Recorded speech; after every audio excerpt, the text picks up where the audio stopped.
Okay, everybody. So I told a Grandpa Keel story the other day. Cousin Joe Samboy wanted to hear one. So here's another story about Mamaw and Pampaw, kinda. So when I was 17, Mamaw Gummel told me and my two favorite cousins to meet over at my house. She wanted to talk to us. So we go over there. 1972. And so as Brad and Marshall and I are waiting, and Mamaw comes in. We sit down in the big living room where we hardly ever go in there. And so she is just the four of us. She says, "Okay, boys, Pampa and I want to send y'all to Germany before we die. We want to send y'all to Europe." And we said, "Oh no, Mamaw, there's a lot of places we haven't been. We got to go to Canada and Alaska, and a lot of places in the United States first." And she said, "Okay, fine, forget it." And she got up, walked out the front door, and walked down the sidewalk. We called her out there before she got to her car. We said, Mamaw, please come back in." She said, "Are you going to listen to me?" And we said, "Yes, ma'am." Well, they'd been going to Europe for the last 3 summers in a row.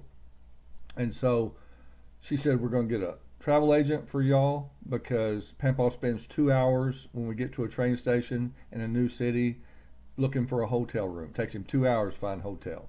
So we got everything booked, everything's paid for.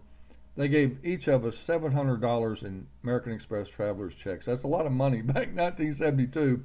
And so we were like 5 weeks, fly to London, then we stay there 3.5 days, fly across the English Channel to Amsterdam, Holland, met Uncle Eddie, Marshall's daddy.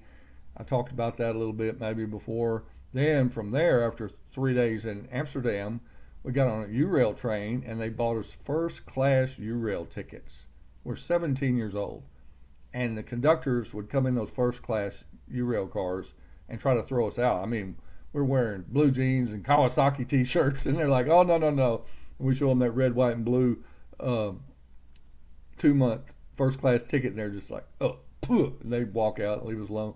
Anyway, so we flew to London, then we flew to Amsterdam, then we got on a train, went to Vienna, Austria, and then several places. And so then I think we went to Germany, several places in Germany, and then we go to Florence, Italy.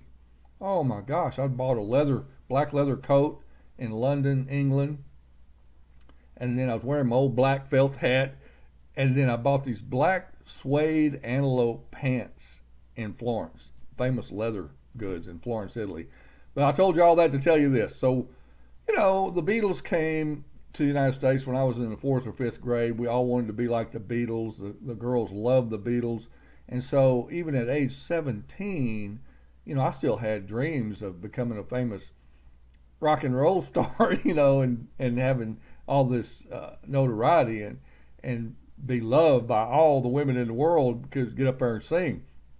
And so we're in this big old pension in Florence. It's like a big, 7 bedroom home right on the river, and except all the rooms are rented out. Downstairs there's a big formal dining room and everything. So it wasn't like a hotel. It was a big pension. But we had a huge bedroom, extra rollaway bed. Anyway, so we go in there and we're living it up. We've been, we've been in Europe now for a week or so, 2 weeks maybe, I can't remember, and I'm just having a blast. I still got all this money. We're buying all kind of things for our mothers and our daddies and our brothers and Mama and Pampaw, and we're seeing Europe. We had to see all the famous, you know, galleries, all the famous castles, all this stuff before we could go just goof around. We had a list of things we had to go see.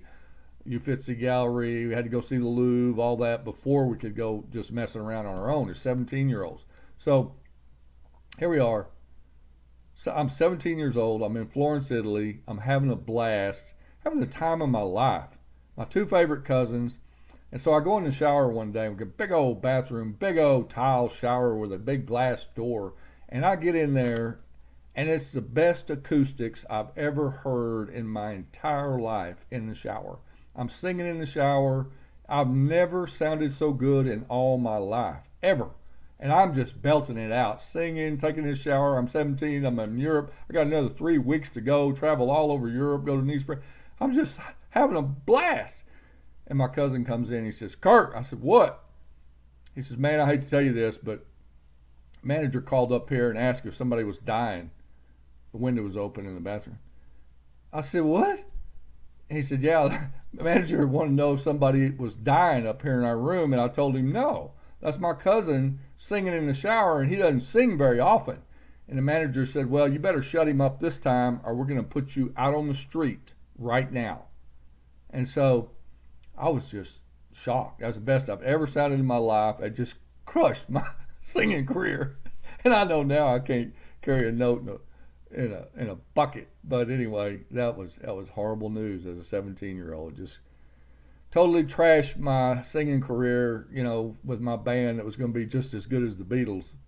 So anyway, we had a blast in Europe. Thank MAMAW and PAMPAW for sending us over there, spoiled us rotten. We had a blast. I came back with 13 Swiss Army knives, gave them to my dad and brothers and friends, and we just had a great time. But I'm gonna sign off here. Y'all take care of your friends and family. Have fun. Please subscribe to my little YouTube channel, like it and share it, and have a good one. Take 3 deep breaths. It'll relax you. Take 3 big deep breaths right now. Have fun. Adios.